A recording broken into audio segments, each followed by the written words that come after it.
sumeeku na ba pare Laurent aussi sumeeku ku nekk takk ay gants combat bi du yomb de grand.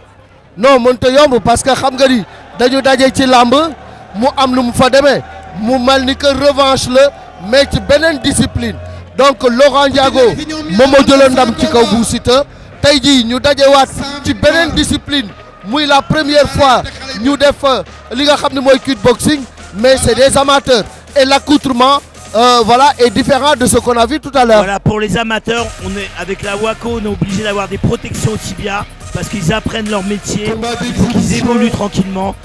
Ça a évolué. Le kickboxing, c'est un sport qui existe depuis 1960, qui a été créé aux États-Unis et qui a été créé au Japon et qui a évolué à travers le monde. On a eu des grands champions au Sénégal, notamment Boubacar Ndiaye, entre autres. On a eu Lamine Sen. Et de nombreux autres champions, comme en boxe anglaise, on a Souleymane Mbaye, 2 fois champion du monde de boxe anglaise, Mamadou Thiam, les frères Mendy, Jean-Paul Mendy, voilà, il y a eu des très très lourds. Le Sénégal, c'est une terre de combattants, Malik. ayca Laurent Ndiago ak Bou Siteu dugg nañ ci biir li nga xamante ne moo di ring bi grand xam naa ne arbitre baa ngi wax ak ñoom consignes yi règlement yi li kickboxing nangu ak li mu bañ parce que règlement yi xam naa ne ak lamb moom dina xaw a différent parce que fii dafa am dóor dafa am weex. Voilà, c'est des novices, hein. Il faut leur expliquer clairement le règlement avant le démarrage du combat. Parce qu'il y a quelques principes fondamentaux du règlement qu'ils doivent maîtriser. Ce qui est interdit, ce qui est permis. Et comme on l'a vu tout à l'heure, les combattants, les professionnels ne portaient pas de protège tibia. Mais là, les deux qui vont livrer leur premier combat, c'est un combat amateur. Ils ont des accoutrements différents. Et Malik, on n'est pas dans le sable, on n'est pas à l'extérieur, on est dans un ring, dans une salle très chaude. Et le sol n'est pas le même, c'est pas du tout les mêmes appuis. Et c'est parti. Laurent Ndiago Bou Siteu. Laurent Ndiago Bou Siteu. Hey, Bou Siteu Laurent. ña ngay xeex. Bou Siteu Laurent. Laurent il a touché Laurent Malik. Doroko. Laurent kaw na Bou Siteu de. Il a touché au menton. mais Bou Siteu guerrier la du daw. du daw. du arrière. du arrière. waaye attention. Laurent da koo bëgg a achever. Laurent. amul uppercut dafa mel ni de. voilà combat amateur. am na uppercut kay. Bou Siteu. Bou Siteu. Laurent koy agressé. Laurent qui est en train d'agresser Bou Siteu. Attention. Bou Siteu Laurent Ndiago. ay waay Laurent Bou fayu na. Laurent Ndiago Bou Siteu. le combat bi du mën a yomb de grand. Pour un combat amateur, c'est un combat très intense. Physique. Très physique. On est dans une opposition. Est-ce que nous sommes ni beaucoup continuer? Boka, on est dans une opposition gaucher-droitier en plus. Gaucher-droitier, mais on a vu un Laurent explosif. J'ai peur qu'il se fatigue. Oui, il faut qu'ils savent gérer l'effort, Malik. Oui, parce qu'il faut que nous essayer de les freiner, de les calmer, Malik. Voilà. De les canaliser. Voilà, Boka, exact. Bravo. Il faut canaliser. Laurent. Laurent qui va agrosser Bou Siteu. Mais Bou est dans la résistance. Laurent Ndiago Bou Siteu combat bi nag métti na de ñaari mbër yi waxoon nañ ne dinañ xeex dinañ raag Bou Siteu ne woon ne ko duma la may dara ne ko jeunesse bi dañoo am ci man yaakaar Laurent Ndiago Bou Siteu fait de la première reprise grand. Quelle première reprise! Après c'est dur pour un débutant parce que tu sais Malik, il y a l'engouement du public. Que c'est des amateurs parce que sur le plan de l'approche tactique, voilà, ils sont pas très fins. Alors ils sont en train de faire une bagarre de rue. Les amateurs ne combattent jamais dans des grandes soirées comme ça où ils combattent au tout début, comme en lutte sénégalaise. Voilà, donc là ils ne gèrent pas leur énergie, ils se donnent à fond. Exactement. Ils sont en train de faire ce qu'on appelle un pugilat, un combat de rue, alors que c'est pas de ça qu'on a besoin. Exact. Il faut de la technique, il faut de l'intelligence dans le déplacement et dans le placement des coups. Mais là, c'est un peu désordonné. J'espère qu'ils vont se calmer sur cette dernière reprise. Ouais. Laurent Ndiago. Bou Siteu. Reprendre na. Laurent veut tout simplement achever Bou Siteu. Laurent dafa bëgg a achever ki nga xam moo di Bou Siteu waaye gis nga Bou Siteu fayu na. Laurent Ndiago mën na am mbetteel ci combat bi. Laurent Ndiago mën na am mbetteel ci combat bi parce que Bou Siteu bi gis nga dafa mel ni ñëwaat nekkaat na ci biir combat bi. Oui, je le disais tantôt. Laurent doit gérer ses énergies parce qu'à force d'attaquer, il se fatigue et Bou Siteu a tout simplement placé un contre qu'il a un peu sonné. Et il peut tomber KO. Et il peut tomber KO. Donc même si on se bagarre, il faut calculer également et surveiller sa garde.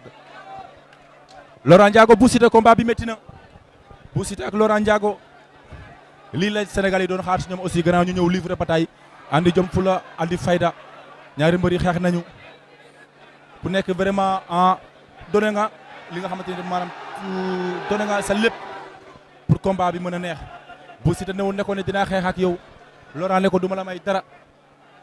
Laurent et Bou Siteu Laurent ngi song Bou Siteu yéen a ngay bëre nag yéen a ngay bëre nag affaire bu du bëre xeex la Laurent Ndiago Bou Siteu. xeex nañu. Pour la France et l'Algérie et Alassane. On voit la fatigue, on voit la lassitude. Les deux lutteurs sont exténués jeexal nañu tàkk fi mu toll nii koofur moo des grand condition physique moo des grand dafa mel ni dañ leen di mayaat ñu noppale ko tuuti parce que dañoo sonn. ayca Laurent Ndiago. Et surtout rester parce qu'il y a deux très grands combats, les combats de la soirée, et surtout avec Omar Samb, qui est un très grand champion, qui est un franco-sénégalais, qui va nous faire du très très chaud contre Marwan Sifi. Malik, vous le connaissez, Omar Samb. Bah, vous allez le découvrir. Et là, vous allez voir ce que c'est de la stratégie. Laurent Ndiago Bou Siteu combat bi yàgg na te métti mais grand dañ leen di mayaat ñu noppalu parce que xam nañ ne ñoom ñaar sonn nañu moo tax ñu mayat leen quelques secondes ñu mën a récupérer. Waaw, ils ont plus de temps de récupération parce que le référé, l'arbitre s'est rendu compte qu'ils sont exténués. Alors là, c'est reparti. C'est reparti. C'est reparti de plus belle. Ah oui, c'est reparti. Même rythme, même tempo. Les coups pleuvent. Bou Siteu. Ah oulala, attention, attention. L'arbitre doit intervenir, doit sanctionner. Oulala, ça mérite un avertissement, Malik. Eh oui, Bou Siteu qui soulève l'arbitre, qui ne veut pas que l'arbitre ne le sépare. Ça mérite un avertissement, Malik, je suis désolé. C'est le show, c'est l'émotionnel. C'est le show, c'est l'IRM Motang. Mais un avertissement permet de calmer l'athlète, Malik. Ah bon? En lutte sénégalaise, il y a des avertissements, pourquoi il n'y en aurait pas là? Et l'ambiance du public, Malik, c'est chaud, c'est chaud bouillant.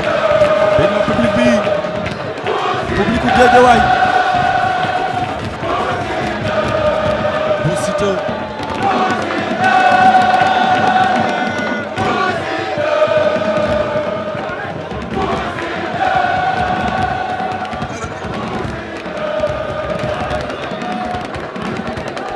Avertissement verbal.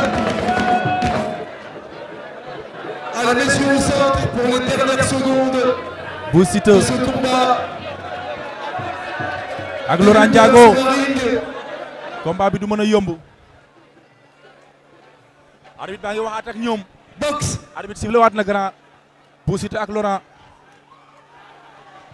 Laurent ak Bou Siteu loolu du mën a yomb. Bou Siteu xeex Bou Siteu Laurent Ndiago. Bou Siteu mais Bou Siteu mi jàmbaar la de. Bou Siteu jàmbaar la. waaw Bou jàmbaar la mi ngi xeex mi ngi ñafe. jàpp tànk amul. C'est la fin du combat, on va voir. Fin du combat. Laurent Ndiago qui jubile. Bou Siteu très calme. Et Laurent qui esquisse des pas de danse. Oh là là, Bou Siteu exténué. Bou Siteu fatigué. Bou Siteu Laurent. Très fatigué, Malik, très fatigué, Bou Siteu. Les deux lutteurs ont livré bataille. Bou Siteu Laurent Ndiago. mais grand yaakaar naa ne amateurs yi féru yi dañuy déplacé yu mel ni la ñuy bëgg a gis tey ngir am satisfaction. Ouais, on a vu un combat, c'est vrai, désordonné, mais un combat très intense. Ils ne se sont pas fait de cadeaux. Le public s'est régalé. Ils se sont donnés à fond jusqu'à être épuisés sur le plan physique. Laurent Ndiago, c'est vrai, a dominé les débats, mais Bou Siteu a été très courageux.